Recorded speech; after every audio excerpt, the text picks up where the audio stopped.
All right, we'll just open it up for questions. If you want to raise your hand, we'll call on you.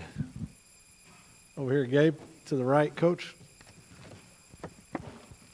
Coach, what are the early returns on Cedric Ogbuehi in his move 3 games into right tackle?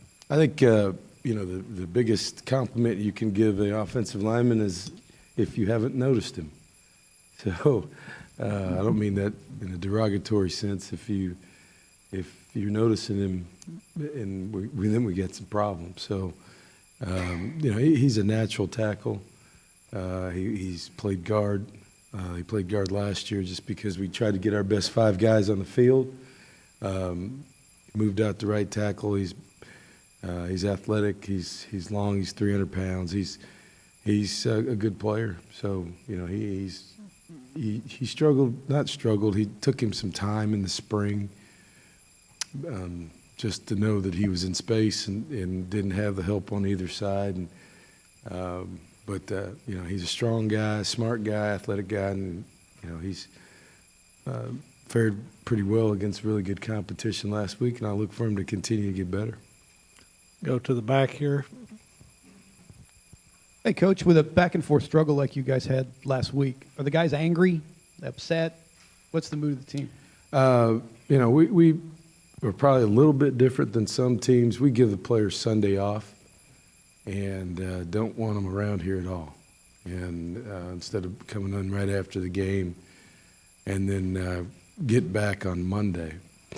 And I've always done that. There's pluses and minuses to that. Some people say they want to get things over with as soon as possible. It gives us an opportunity, me an opportunity, to really analyze the pluses and minuses whether you win or lose, and away from the players. And the players' value in that is that they get to spend Sunday, if they want to go to church, they want to be with their family. We got so many guys that live close, some of them can go home. But to answer your question, yesterday, we had an opportunity to watch the video positionally or as a team, and my message was, after we're done with that, we're not talking about it anymore. So, whether we had won or lost the game, that was going to be the message. We got 9 more games, and that's been my approach to how we've done things wherever I've been, whether they're big games or to you guys, they're big games. We get that, but they become big only when you're winning or in a position to have success. And so, in order to do that, it didn't matter whether you're mad or you're ecstatic. The next week you got to move on, and that's what we've done. Over here, front right. Kevin, the way the game's played these days, you talk about the philosophy of Jones and Mummy and your dealings maybe with them, things you might have picked up with them or differences you see in your offense compared to theirs? Well, I think, you've seen June come move more towards, when he hired Hal, everybody tries to throw passing teams into one bucket. There's different philosophies involved in the run and shoot as it was with June, and really what has been termed the air raid, Hal, Mummy, that sort of deal. For them to be together tells you what they think of each other as really kind of the godfathers of this whole situation. And I've been fortunate enough to be around both of them. And June and I consider June a friend. Playing all those games in the West and Conference USA, meaningful games where I think, I don't know, they've won a couple West deals with 11 and maybe 10 and, I don't know, 10, 11, something like that. We won a couple, and we actually came into Conference USA at the same time. So, he's been a winner. He's one of the first guys that took a non-BCS team to a BCS bowl game. He's been around the NFL game at the highest level, and then Hal is really impacted a number of coaches, that I have hired, including myself.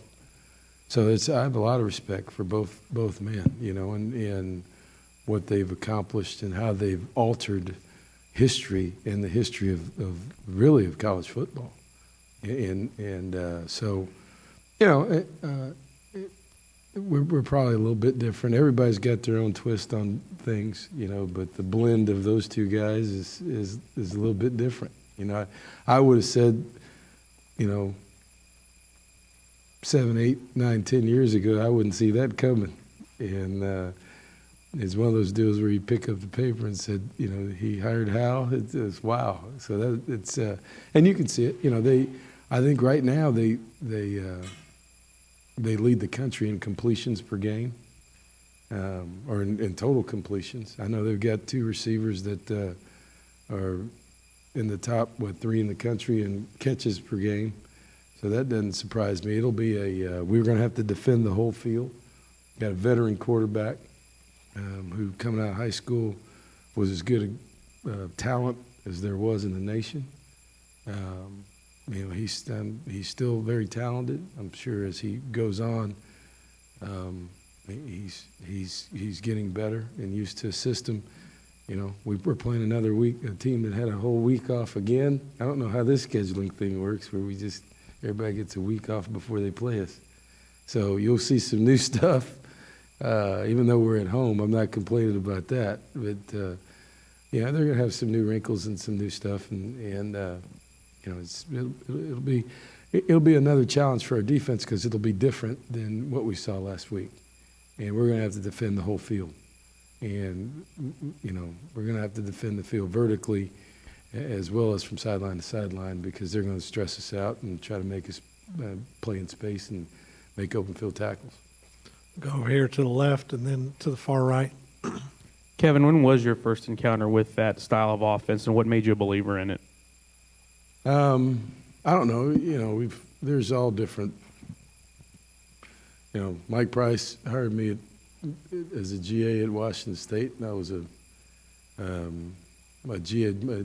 Joe Tiller was the offensive coordinator, hired me at Wyoming. So, there was a little bit different style of play, and during that time, when I got to Minnesota and was coaching quarterbacks, and back at Purdue, there was a thing called, not a thing, but we used to get together. There's a thing called a one-back clinic, which some people can have heard about. It's kind of a internal cult at that time, I guess is what it was, of crazy coaches who didn't line up in the I formation and run into each other. And we had them at different places across the country, at different locations.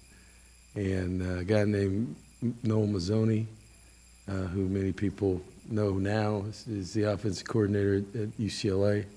He was actually a quarterback guy at Minnesota before I got there, and we'd have different meetings, and we had one at Washington State, and I think those guys were there. Mike Leach was there. Noel was there. I mean, just a number of guys. It's where I met Dana, Sonny Dykes, way before he was even when he was assistant coach, and so there were a number of guys that were invited to these different meetings where we sat and we shared, and you start to blend different principles with different coaches, and that's actually where I ran into a guy named Bob Stitt, who now is very, very famous because of some plays that he's run, and Dana was talking about in the Orange Bowl a couple of years ago, who's at the Colorado School of Mines. So at these little invitation deals, it was once a year, you'd have all these guys with these crazy ideas, and we'd all leave, and you'd watch games at night and see all these plays. And it's kind of blended in the different deals. Some guys won't get away from who they really are.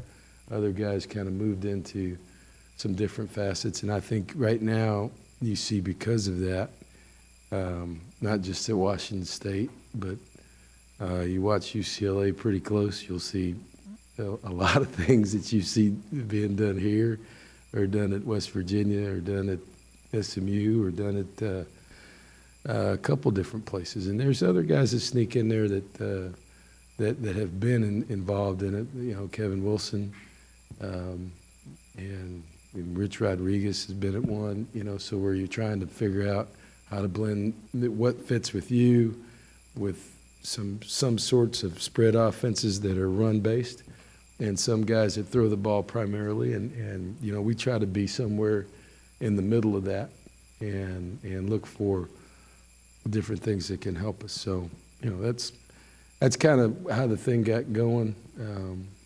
You know, because there's different parts of the of offensive philosophy that guys share, and there's parts that nobody ever talks about, but you know, it's what you believe in, and some people understand it, some people don't. But you know, I've said from day one, there's a million ways to skin a cat. You know, the key is you have to you don't necessarily need to know everything about it and what to do. You need to know what to do when it's not going right. You know, how to fix those things. And because of that, you can't dabble in three or four different things. I mean, you gotta know what you're doing in one specific area and be able to make adjustments when those things break down. We'll go far right and then down front. Mike Evans had a huge game. Did he show the rest of the world what you already knew? I think that's an accurate statement. Yeah, I mean, I've been talking about him since last year. So I think the question was Saturday night, was I surprised? No, and neither was Mike. And I don't think anybody on our team was surprised. They didn't know how many yards he had. But they knew he had a lot, but that's no different than what he does every day in practice. And I said this before, you know, he was hurt last year. So, you know, he was, I bet the majority of the season, 6 or 7 games last year, he had a really, really nagging hamstring. And, you know, which even the touchdown against Ole Miss, where he went across the field, he had to come out of the game. He's dragging that leg in. If you watch the video, he was dragging that leg into the end zone. We were thinking he's going to get caught, and he still made it, and then he had to sit out for a while. Then he comes back and makes the play on 4th down to keep the drive alive and win the game. That's just the kind of guy he is. So, you know, it's a little bit different stage, but the same kind of circumstances. It doesn't surprise me at all. He's as fine a receiver as he is. I keep saying, you know, if you watch the video, he's a great example, because without the ball, he plays just as hard. And that's what keeps pressure on the secondary, because he doesn't take plays off. If he's going to take a play off, he comes standing on the sideline. He didn't take a play, he's out there. When he's on the field, whether it's run or pass, he's playing lights out. Down front and then Suzanne.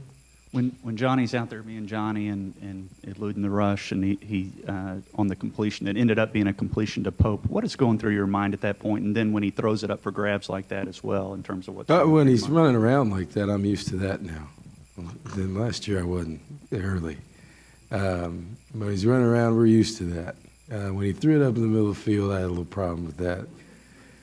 And to be honest with you, you know, that's really the only time this year that's happened. He came to the sideline, and, you know, we had a timeout right after that. Had an injury timeout during that play. So he comes over, and everybody's all excited. You know, if you watch the video, what people don't know is Pope got pushed out of bounds, completely out of bounds, off the video, off the screen. And he comes flying back onto the field, which is his great effort by Pope, and just leaps in the middle of the deal and catches the ball. And I said, everybody gets around. I said, hey, look, you know, don't do that. And he said, it would have been as good as a punt. Which, I'll be honest with you, which means that whether he was telling the truth or not at that point, at least he had a response and he was thinking, because it was late down, and we're crossing the red zone, and I said, well, even still, the problem is our last chance to tackle a guy, you're on the ground underneath there. But let's move on. We didn't have an opportunity to talk about it. That was the conversation during the game. And we talked about it a little bit yesterday, but, there's some things that are good and bad and give and take, with him that are different than a lot of other guys. And, as far as being careless or reckless with the ball, I think that was the one example of that on Saturday. And based on how he played the whole game, I don't think that was reckless. I go back and look at the video, the fade from the 2 or 3 yard line. We got to be better there. That ball's thrown in the corner of the end zone a bunch, and the communication between whether we're going to back shoulder or put it in the corner has got to be better. The ball on the seam, you know what? That's a playmaking play. That ball's tipped. There's probably a little early contact there, and that's a competitive play, and that's going to happen. We got 10 other guys that can. He took a shot at him, didn't get him on the ground. You get him on the ground, who knows what happens? But that play there, that wasn't a ball that was thrown into a whole bunch of coverage. It's a tip ball and a guy that was beat, and it's a competitive play. So as far as being reckless with the ball, that was definitely reckless, throwing it down the middle of the field at that point. But there weren't a whole bunch of those in that game. Suzanne? Kevin, I was on the previous conversation about how Mummy and that was a great story. Talking to Dana Holgerson in July, and Dana was also talking about he thought that a lot of this offense started in the high school ranks in Texas. He thought Art Browse maybe did some of it at Stephenville. Mm-hmm. Then I asked Art about it, and Art said he thought that it was Coach Detmer. So, I mean, can you talk about any Coach of that? Detmer had a lot to do with it, I think, you've got a couple different things that happen. You've got Hal's tree, which is documented, of guys that have spun off of that. You've got a spread system with that really kind of started. If you go back and you ask Mike Price and the West Coast guys with Jack Elway and a high school system in California that kind of came out, and then over time, what you've gotten is guys that are looking at different people because it wasn't traditional. And so guys who have gotten together and kind of blended different things, but there's no doubt that, Hal and was really, as far as notoriety on it and the collegiate level, was really the guy that really started doing a lot of different things, and then there's other people that claim the run and shoot was really the beginning of it all because of the success of the run and shoot, the point production, and really what Houston was able to do on a national stage, with a Heisman Trophy winner and to put up those types of points. So, but the interesting point is they're all different, and a lot of people think, well, just because you drop back there and there's one back or there's no backs back there, it's all the same. It's not, and I think people have been educated over the last 6-7 years to say they're all different, but what your roots are, what your route tree, what your route structure is really who you are, and because of that, things evolve. So, I think at one time, you had a couple different people doing things, and then people have just started to kind of get somewhere and do their own thing. You've got other spread attacks out there that are primarily it's a run-first attack, whether it's a quarterback situation, whether you're Ohio State, whether you're Arizona, even, I think BYU's changed a bunch. I would argue that during the heyday of BYU, the route tree that BYU used is basically the same route tree that Hal Mumme used. And so there's a lot of guys that came out of that system with the same deal. I never had a chance to ask you this. You were a defensive guy growing up, right? What do you mean growing up? Well, didn't you play When linebacker? I was a little kid When you were a little kid, yeah. in Little League? Yeah, defensive oriented. But like embrace this? Is it because you saw that it could so easily beat the best defenses? No, I actually was I moved from defense to offense at Washington State because of Mike Price and Joe Tiller. And I was told that, what people forget and what people don't know, that when I was a linebacker at Purdue, Joe Tiller was the defensive coordinator. And people don't even realize that because he's known as a offensive guy. And when I got to Washington State, he was the offensive coordinator for Mike Price, and before he became the head coach at Wyoming and Purdue. So I came to the office, and they sat me down and said, "Hey, listen, we want you to move to offense." I became the head junior varsity coach, which was a big deal at the time. That's a whole nother story. I'll tell you that one day. But because we had a guy named Drew Bledsoe, who was pretty good. But, they brought me in the room. They just said, "Hey, listen, if you learn this offense, we're doing something a little bit different." And Dennis had just left to go to Miami. And Mike came in, and really the same sort of situation, a one back, empty motion. And this is, late 80s, early 90s. This is before a lot of people understood it. And basically they said, if you want to coach in the college ranks, if you learn what we're doing here and you learn the principles of this offense, you'll always have a job.